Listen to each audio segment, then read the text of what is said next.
Africa. I'm so excited to be with you. It is Saturday, the 31st of May, and we are on day number 1892. All right, so I wanted to say it's the last day of autumn.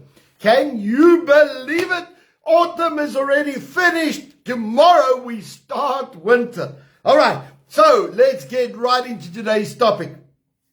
Today I want to deal with the topic, stay on track. Stay on track. This Titus chapter 1 verse 13. Titus 1:13 states the following. This testimony is true. Therefore rebuke them sharply that they may be sound in their faith. Now, who do you rebuke? Who do you correct? Who do you step into to bring some sort of change? We are talking about those that start teaching things 100% contrary to the word that will affect your salvation. Right? Now there's some people who teach things differently to me. Some people believe that they're going to go through tribulation. Some people believe that they're going to go halfway through the tribulation before Jesus comes. I've got some Christian friends who don't even believe in the rapture at all. They're only waiting for the second coming. Now, that does not change your salvation. Okay? It just determines how much suffering you're going to have on this earth. But the point is, if somebody says that you need to work for your salvation, or you don't need to accept the Lord Jesus Christ as your personal Lord and Savior, you don't have to repent, you don't have to sit down and recognize that you are a sinner, those are very serious issues. So, here comes some advice for you. If anybody teaches anything that is contrary to the word that is going to affect somebody's salvation, all right, affect the concept of that you cannot earn your salvation, you've got to accept it by grace. In other words, accept it that Jesus Christ has paid the price, and we recognize that we are sinners. We recognize that we can't do this by ourselves. And we ask the Lord Jesus Christ to come and help us. That is the basic of salvation. And because it's a basis of salvation, if anybody changes that or adds to it, then you need to step in and correct. As for the rest of the doctrines, it's not really that important what people believe and how they believe, as long as it doesn't affect their salvation. That is the key one. Do they get into heaven with what they are believing right now? If they choose to stay on this earth and go through more torment and more toil and more pain, that's on them. Okay? That's not a major thing that's going to stop them from being in heaven. But we need to stay on track. We need to keep our hearts focused on the Lord Jesus Christ. We need to stick to the principles that we know and strongly rebuke and correct people who are making it different to the gospel. Let me give an example. There are some churches that say you don't need to have a sinner's prayer anymore. You can just accept the Lord Jesus Christ. You can add Jesus to your lifestyle. You don't have to change. You can just do what you want. Well, unfortunately, that's not what the Bible says. And it is very important that if you have not confessed with your mouth that Jesus Christ is Lord, you are not going to heaven. And you know what the saddest part is?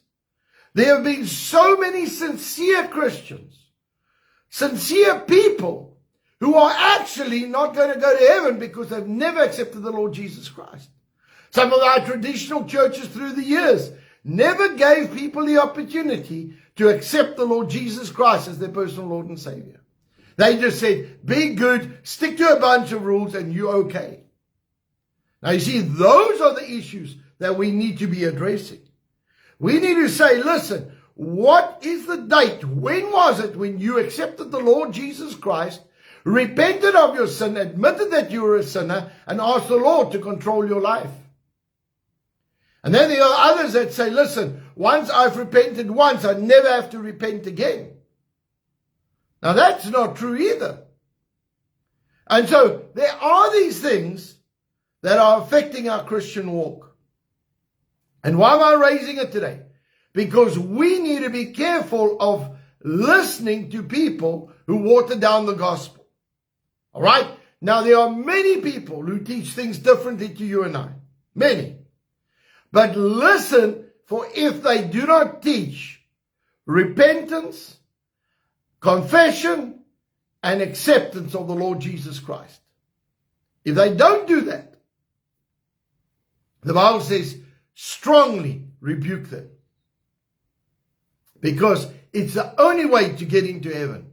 Not one of these other ways are going to help you get into heaven. Being good does not get you into heaven. And so we need to look at this, folks. And the other side is also true. You don't rebuke people for everything. All right? You do not come holier than thou. And everything that somebody says you rebuke. I tell you what, I sit on a daily basis. And I could probably correct or rebuke 10 to 15 to 20 people a day. But remember this, I always see it as they have not had the teaching that I've had. They've not had the input that I've had. And my question always starts with, does this affect their salvation? If no, I leave it. If they ask me and ask for my opinion, I'll give it. Whether they accept it or not is still not my problem. But I will not go into vain arguments, and I will not push a point unless it affects their salvation directly. And so this morning I want to challenge us. Come on, saints, let's stick to what we know. Let's walk the road. Let's stick on the track. Because God has got his purpose and a plan for us, and we are going to do what he has called us to do in the name of Jesus Christ. Amen? So, on the night that Jesus betrayed, he took bread and broke it. He said, this is my body that was broken for you. Take in remembrance of me. He took the cup. He said, this is my blood that was shed for you. Take in remembrance of me. The body of Christ was broken for our physical and emotional healing. The blood of Christ was shed for our salvation, protection, and provision. And so this morning, as we come around the table, let us celebrate what Jesus Christ has done. Let us thank him for what he has done. And let us show that we are committed in our actions to being protective of salvation and the principle of getting people into heaven. Lord, I ask you please to forgive us of everything that we've done wrong in Jesus' name. But God, I pray right now that you're going to help us. Lord, that we are going to be blessed. Lord, that we are going to prosper in the name of Jesus. And Lord, that we are going to stay solid and sound on your word. Lord, I pray right now in the name of Jesus that as we move forward, Lord, that we will do what you've called us to do. And Father, we will minister the truth to those that needed the ministry. Lord, that we will understand what it is to serve the Lord in Jesus' name. Lord, right now I pray for the power, I pray for the anointing, I pray for the blessing of God to flow on each and every one in Jesus' name. I thank you, Lord, that you're going to lead us, guide us, and direct us by your Spirit. Father, I pray that we will stay on track. And Lord, that we will be obedient to your Spirit in the name of Jesus Christ. And everybody said, amen and amen. Let's partake together.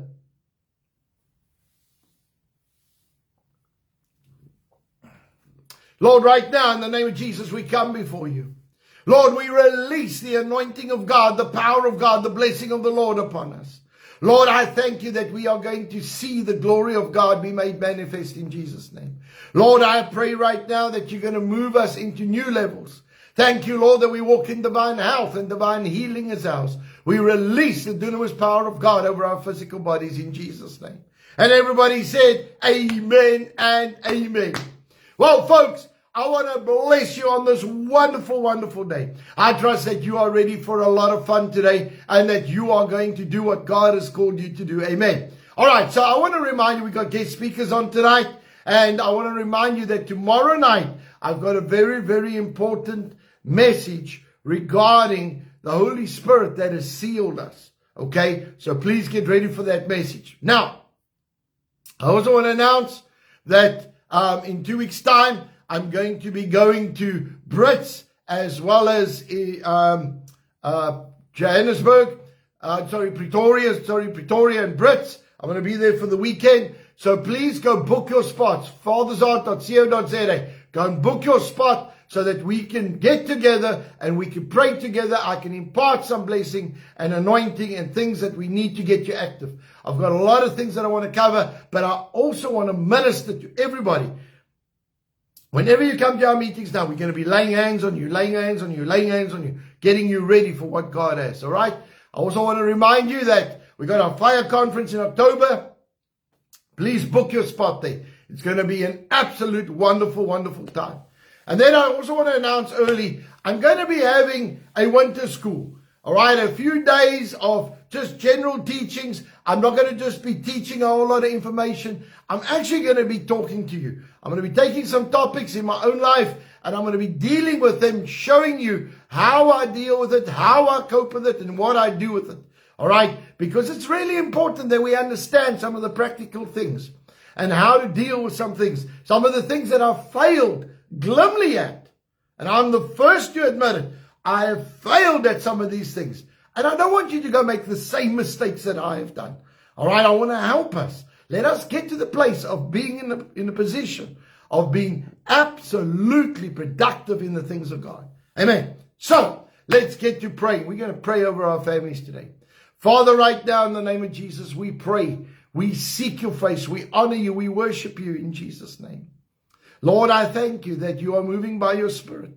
Lord, that you are bringing us to the place of destiny and purpose in everything. But Lord, we pray for our families today. I lift our families up before you. Lord, I pray for those that are not serving you correctly. Lord, those that are not doing what they should be doing. Lord, I pray right now that you'll call them in. Lord, we release the power, the anointing, and the power of God to flow on them. And Lord, we call them in Jesus' name. I thank you, Lord, that every one of our family will be obedient to your Spirit, will do what you've called them to do, and Father, fulfill the destiny that you have for them. Thank you, Lord, that you are busy with each one of us.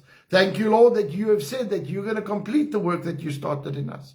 But God, I pray for wisdom. I pray, Lord, that we will know what to do next.